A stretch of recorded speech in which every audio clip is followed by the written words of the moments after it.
est sur différents modes de déplacement spécifiques avec une prise en charge qui est dans ce cas facultative et possible, notamment par exemple pour le vélo, qu'il soit électrique ou mécanique, le covoiturage en tant que conducteur ou passager, les services de mobilité partagée tels que le vélo, les trottinettes, les scooters en libre service ou en location, ou encore l'autopartage sur des véhicules à motorisation non thermique, donc là on est sur de l'électrique ou de l'hybride, et enfin des engins de déplacement personnel tels que les trottinettes électriques. Ce forfait mobilité durable, comment il est mis en place? Par accord d'entreprise, ou à défaut, par accord de branche, ou sinon par décision unilatérale, après consultation du CSE s'il existe. Il faut faire néanmoins attention, puisque l'employeur qui va prendre en charge ce forfait mobilité durable devra le faire selon les mêmes modalités à l'ensemble des salariés.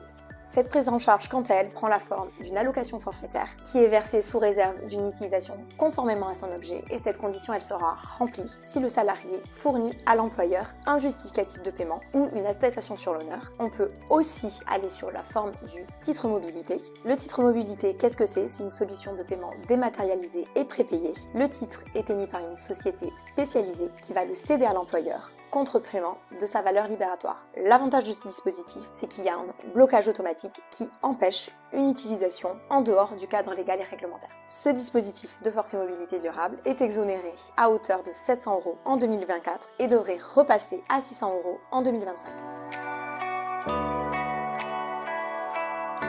Il existe des cumuls possibles entre ces différents dispositifs. La loi de finances pour 2024 a prorogé temporairement jusqu'au 31 décembre 2024 des règles dérogatoires qui avaient été fixées pour 2022 et pour 2023 dans le cadre des mesures relatives au pouvoir d'achat. La prime de transport peut se cumuler avec le forfait mobilité durable à hauteur de 700 € par salarié et par an, dont 400 € au maximum s'agissant des frais de carburant, et ce pour 2024. À compter de 2025, ce montant passe à 600 €, dont 300 € au maximum pour les frais de carburant. La prime de transport peut également se cumuler avec le remboursement de l'abonnement au transport public. Ce dispositif est autorisé en 2024 seulement, puisqu'ensuite ce cumul sera impossible. Et enfin, ce cumul entre le forfait mobilité durable et le remboursement de l'abonnement au transport public est également possible à hauteur de 800 € par an, ou, s'il est supérieur à cette somme, au montant de la prise en charge obligatoire par l'employeur de l'abonnement au transport en commun. Cette limite passe à 900 € à compter de 2025.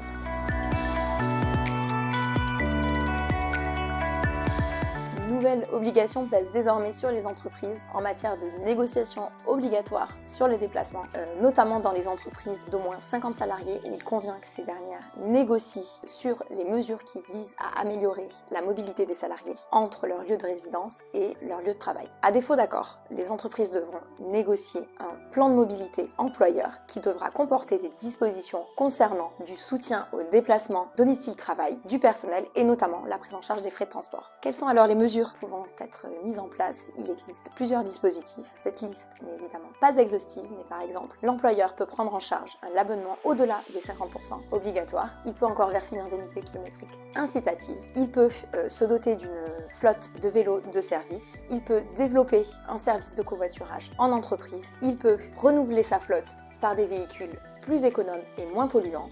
Ou enfin, mettre en place des places de parking réservées avec des points de recharge.